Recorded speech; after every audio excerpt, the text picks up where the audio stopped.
Assalamualaikum warahmatullahi wabarakatuh. Selamat malam. Kami ingin menyampaikan hasil dari final project kami yang berjudul clustering. Penerapan algoritma clustering dalam mengelompokkan rata-rata durasi bermain game dalam satu minggu menggunakan K-means. Di kelompok kami ada Muhammad Asy'ari Rehansah dengan NIM 18112194.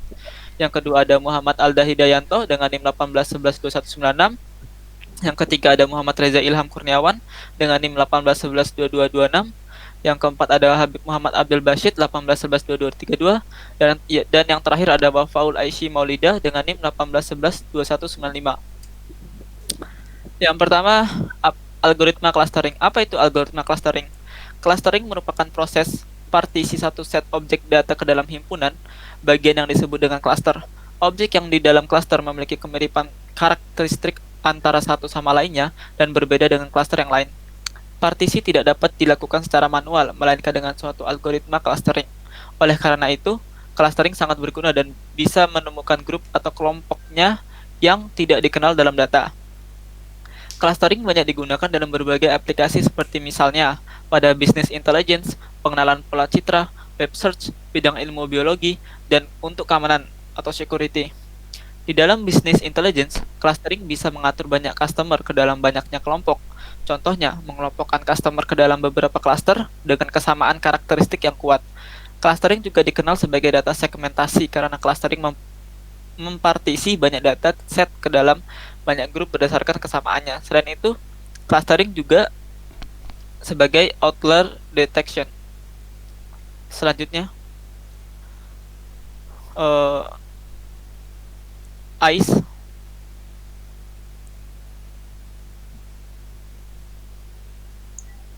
Manfaat clustering yang pertama, clustering merupakan metode segmentasi data yang sangat berguna dalam prediksi dan analisa masalah bisnis tertentu.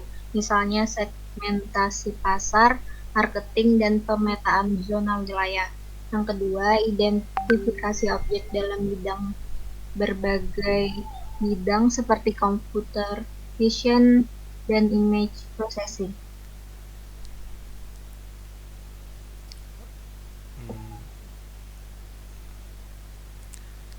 Konsep Lanjut.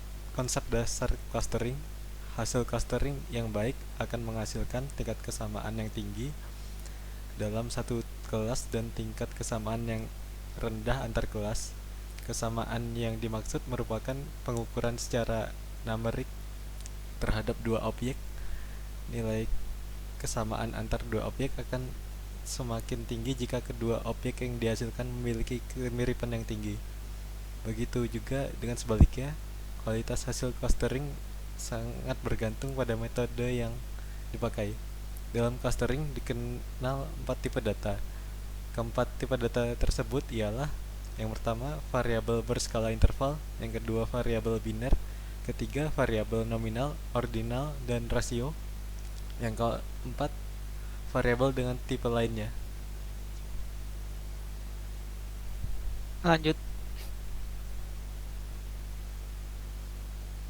Metode clustering juga harus dapat mengukur kemampuannya sendiri. Dalam usaha untuk menemukan suatu pola, maaf, dalam dalam usaha untuk menemukan suatu pola tersembunyi pada data yang sedang diteliti, terdapat berbagai metode yang dapat digunakan untuk mengukur nilai kesamaan antara objek-objek yang dibandingkan. Salah satunya ialah dengan weighted Euclidean distance. Euclidean distance menghitung jarak dua buah poin dengan mengetahui nilai dari masing-masing atribut pada kedua poin tersebut. Berikut formula yang digunakan untuk menghitung jarak dengan Euclidean distance. Dengan keterangan, N sama dengan jumlah record data, K sama dengan urutan field data, R sama dengan 2, dan PK sama dengan adalah bobot field yang diberikan user. Jarak adalah pendekatan yang umum dipakai untuk menentukan kesamaan atau ketidaksamaan dua vektor fitur yang dinyatakan dengan ranking. Apabila nilai ranking yang dihasilkan semakin kecil, nilainya maka semakin dekat atau tinggi kesamaannya antara kedua vektor tersebut. Teknik pengukuran jarak dengan metode Euclidean menjadi salah satu metode yang paling umum digunakan. Pengukuran jarak dengan metode Euclidean dapat dituliskan dengan persamaan berikut, di mana P1 dan V2 adalah dua vektor yang jaraknya akan dihitung dan N menyatakan panjang vektor. Lanjut. Syarat clustering. 1. Skalabilitas, yaitu suatu metode clustering harus mampu menangani data dalam jumlah yang besar. 2. Kemampuan analisa beragam bentuk data. Algoritma klasterisasi harus mampu diimplementasikan pada berbagai macam bentuk data seperti data nominal, ordinal, maupun gabungannya. Ketiga, menemukan klaster dengan bentuk yang tidak terduga. Banyak algoritma clustering yang menggunakan metode Euclidean atau Manhattan yang hasilnya berbentuk bulat. Padahal, hasil clustering dapat berbentuk aneh dan tidak sama antara satu dengan yang lainnya. Karenanya dibutuhkan kemampuan untuk menganalisa cluster dengan bentuk apapun pada suatu algoritma clustering. Keempat, kemampuan untuk dapat menangani noise. Data tidak selalu dalam keadaan baik. Ada kalanya terdapat data yang rusak, tidak dimengerti, atau hilang. Karena sistem inilah suatu algoritma clustering dituntut untuk mampu menangani data yang rusak. Kelima, mampu melakukan clustering untuk data dimensi tinggi. Suatu kelompok data dapat berisi banyak dimensi atau atribut. Untuk itu, diperlukan algoritma clustering yang mampu menangani data dengan dimensi yang jumlahnya tidak sedikit. Keenam, interpretasi dan kegunaan. Hasil dari clustering harus dapat diinterpretasikan dan berguna. 7. Sensitivitas terhadap perubahan input. Perubahan atau penambahan data pada input dapat menyebabkan terjadinya perubahan pada cluster yang telah ada, bahkan bisa menyebabkan perubahan yang mencolok apabila menggunakan algoritma clustering yang memiliki tingkat sensitivitas rendah.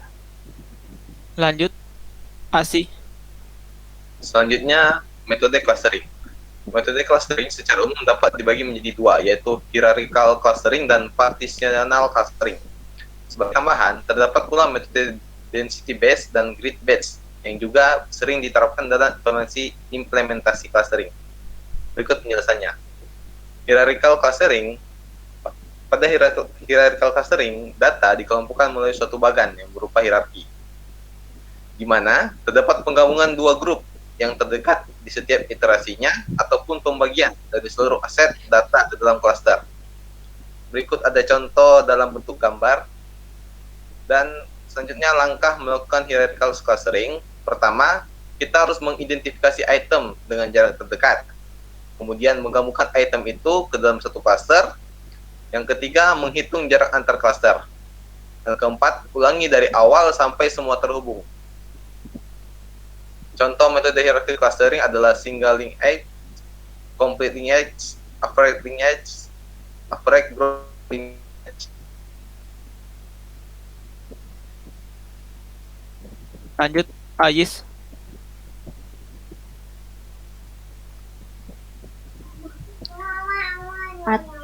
Partitional clustering. Partitional clustering yaitu data dikelompokkan ke dalam sejumlah cluster tanpa adanya struktur hierarki antara satu dengan yang lainnya. Contoh metode partitional clustering, K-means, fuzzy K-means, dan mixture modeling. Metode K-means merupakan metode clustering yang paling sederhana dan umum. K-means merupakan salah satu algoritma clustering dengan metode partisi yang berbasis pusat selain algoritma Pamedoid yang berbasis objek. Partitional clustering. K-means adalah teknik yang cukup sederhana dan cepat dalam proses clustering objek. Algoritma K-means mendefinisikan centroid atau pusat cluster dari cluster menjadi rata-rata poin dari cluster tersebut. Dalam penerapan algoritma K-means, jika diberikan sekumpulan data X, yang dimana X, Y sama dengan setiap cluster memiliki titik tengah yang merupakan nilai rata-rata dari data-data dalam cluster tersebut. Algoritma K-means secara iteratif meningkatkan variasi nilai dalam tiap-tiap cluster, di mana objek selanjutnya ditempatkan dalam kelompok yang terdekat, dihitung dari titik tengah cluster. Cara-cara melakukan algoritma K-means. Pertama, menentukan berapa banyak cluster K dari dataset yang akan dibagi. Selanjutnya, menetapkan secara acak data K menjadi pusat awal lokasi klaster. Terus untuk masing-masing data, temukan pusat klaster terdekat.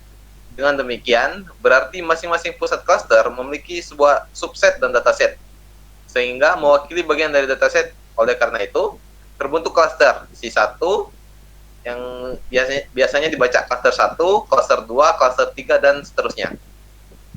Selanjutnya, untuk masing-masing klaster K, temukan pusat luasan klaster dan perbarui lokasi masing-masing pusat klaster ke nilai baru dan pusat luasan. Selanjutnya, ulangi langkah ketiga dan kelima hingga data-data pada tiap klaster menjadi terpusat atau selesai. Lalu, yang terakhir adalah contoh penerapan algoritma clustering dalam mengelompokkan durasi rata-rata durasi bermain game dalam 1 minggu menggunakan K-means. Oke, ini di sini diketahui rata-rata durasi bermain game dalam 1 minggu pada 50 mahasiswa sebagai berikut. Di sini ada nama mahasiswa dan ada durasi. Durasi di sini itu dalam jam ya. Yang pertama itu tentukan klaster atau kategori pusat secara acak. Di sini saya asumsikan 2 nilai secara acak. Setelah itu tentukan C1, C2, dan jarak terpendek. Di C1 itu saya menggunakan rumus ini yang diambil dari waktu durasi dan nilai klaster 1. Di C2 pun sama begitu, dari nilai durasi dan nilai klaster. Di jarak terpendek saya menggunakan rumus min dari C1 dan C2, begitupun seterusnya. Lalu setelah itu kita mengelompokkan objek. Nah, ini kelompok 2 Asep Rahmawan durasi 5. Kelompok 2 itu dapat dari mana? Itu dapat dari sini. Misal Asep Rahmawan jarak terpendeknya kan 1. Nah, dia nilai satunya masuk ke dalam klaster kedua. Jadi itu masuk ke kelompok 2 dan begitupun seterusnya. Nah, dari kelompok tersebut kita ambil kesimpulan di klaster 1 itu ada 16 orang dan di klaster 2 itu ada 34 dan totalnya 50, sama seperti data yang kita hitungkan. Nah, setelah itu iterasi kedua. Nah, di iterasi kedua itu kita mulai menggunakan data ditambah data kelompok. Nah, habis itu penentuan klaster baru. Klaster 1 ini diambil bukan secara acak, tetapi dari nilai per kelompok tadi. Klaster 1 kan tadi ada 16 orang. Ini dijumlah, habis itu dibagi sebanyak datanya. Klaster 2 pun begitu. Nah, untuk menentukan C1, C2, dan jarak terpendek juga menggunakan metode seperti tadi, rumus seperti tadi yang di atas.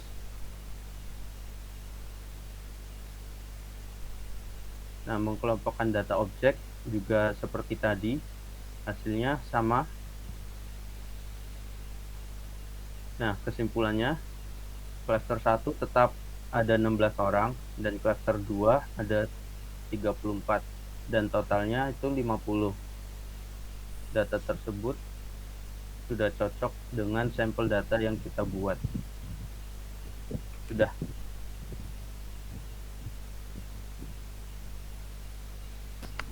Terima kasih, sekian presentasi dari kelompok kami.